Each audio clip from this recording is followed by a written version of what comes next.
Assalamualaikum warahmatullahi wabarakatuh. Perkenalkan nama saya Batitus Tasaryo dengan NIM P2203031190005.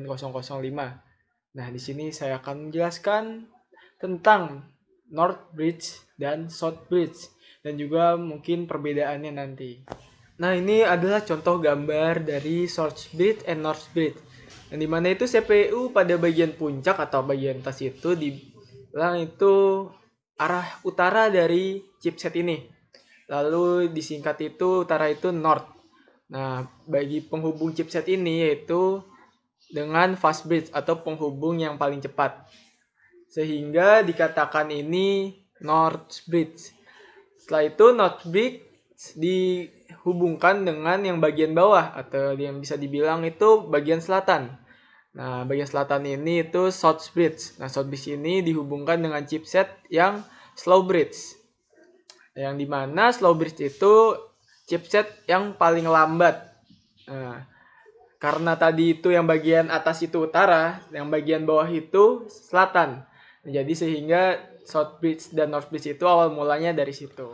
Nah, suatu North Bridge ini secara umum bisa dikatakan lebih mempengaruhi kinerja mainboard dibandingkan dengan South Bridge. Hal ini disebabkan North Bridge ini bisa dibilang menangani prosesor, memori utama, kartu grafis, dan bahkan South Bridge karena fungsinya yang menghubungkan beberapa komponen. Di atas itulah North Bridge sangat mempengaruhi kinerja dari sistem. Nah, North Bridge ini disebut juga dengan nama Memory Controller Hub atau yang disingkat dengan MCH. Perusahaan pembuatan chipset yang menggunakan nama sebutan MCH ini adalah Intel. Sedangkan AMD atau VIA dan perusahaan lainnya lebih banyak menggunakan nama sebutan North Bridge. North Bridge ini memiliki peran khusus yang sangat penting dalam suatu sistem motherboard. Nah, prosesor-prosesor terbaru cukup sering memerlukan atau membutuhkan North Bridge ini. Nah, juga agar dapat bekerja dengan baik.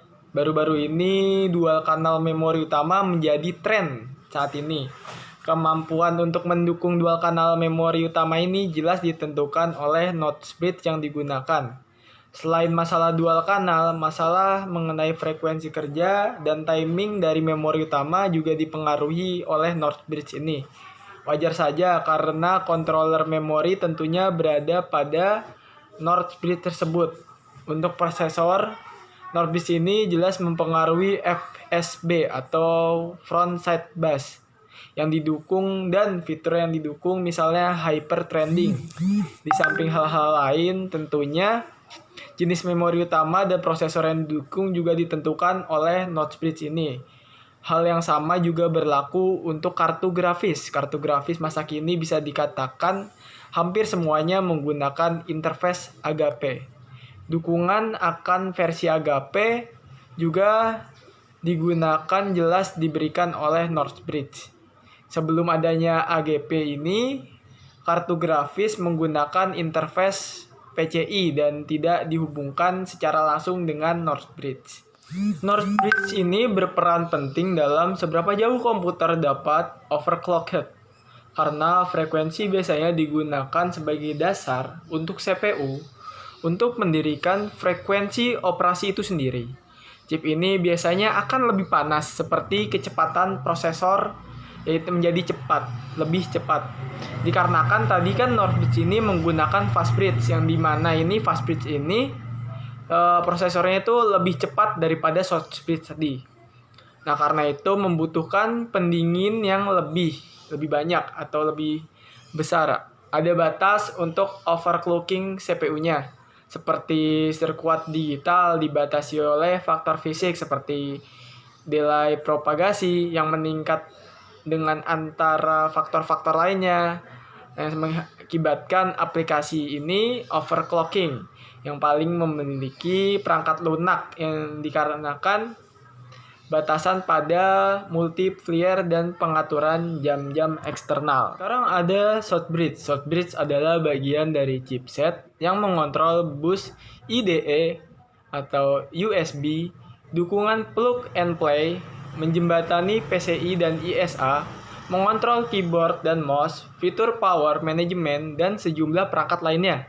Short bridge ini berhubungan dengan periferal melalui jalur penghubung yang kecepatan bus lebih lambat, misalnya bus PCI dan bus ISA dibandingkan jalur penghubung yang digunakan oleh North Bridge. Pada beberapa chipset modern ini, short bridge sebenarnya mengandung memuat periferal yang terintegrasi pada chip seperti Ethernet, USB, dan audio. Nah, short bridge ini biasanya mengimplementasikan kemampuan lebih lambat dari motherboard. Dalam sebuah arsitektur komputer, short bridge chipset ini dalam sistem chipset Intel, short bridge bernama Input atau Output Controller Hub atau yang disingkat itu ICH pada AMD dimulai dengan APUS Fusion. Telah diberi label FCH atau Fusion Controller Hub. Untuk short bridge-nya, short bridge yang biasanya dapat digunakan dari North Bridge karena tidak terhubung langsung ke CPU. Sebaliknya, North Bridge yang mengikatkan atau menghubungkan ini, short bridge ke CPU, melalui penggunaan controller terintegrasi saluran sirkuit. Nah, North Bridge ini dapat langsung menghubungkan sinyal dari I/O ke CPU untuk kontrol data dan akses datanya. Nah, karena itu dorongan untuk sistem on a chip atau SoC prosesor perangkat modern ini semakin telah North Bridge terintegrasi ke CPU itu sendiri. Fungsi short bridge dan North Bridge. Fungsi yang pertama yaitu fungsi short bridge. Yang pertama ada DMA controller. Controller DMA memungkinkan LPC ISA atau akses langsung ke perangkat memori utama tanpa perlu bantuan dari CPU. Yang kedua itu ada interrupt controller seperti 8259A dan atau IOA pitch. The interrupt controller memberikan sebuah mekanisme untuk perangkat terpasang untuk mendapatkan perhatian dari CPU.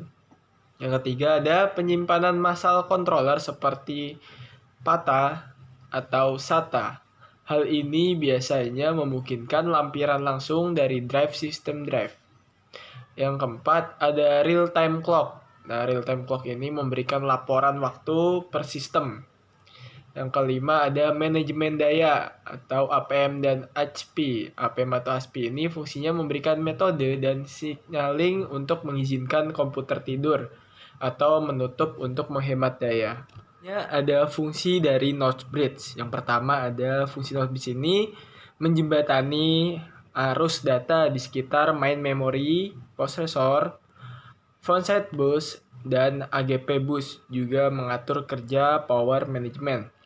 Yang kedua ada frekuensi yang digunakan sebagai dasar untuk CPU untuk mendirikan frekuensi operasi sendiri. Yang ketiga ada integrated video controller, yaitu pengendali video terintegrasi. Yang keempat ada berperan menentukan jumlah, tipe, dan kecepatan CPU yang dapat dipasangkan pada motherboard, termasuk menentukan jumlah, kecepatan, dan tipe RAM yang dapat digunakan. Kemampuan untuk mendukung dual kanal memori utama. Yang terakhir ada mempengaruhi FSB atau frontside bus yang didukung dan fitur yang didukung misalnya hyper threading. Perbedaan North Bridge dan Short Bridge itu yaitu yang pertama itu ada North Bridge. North Bridge ini hanya menjembatani arus data di sekitar prosesor, RAM, FSB, AGP, dan power management.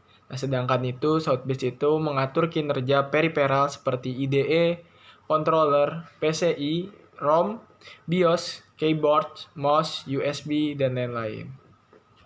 Sekian dari saya, kurang lebihnya mohon maaf. Wabillahi taufiq wa hidayah. Wassalamualaikum warahmatullahi wabarakatuh.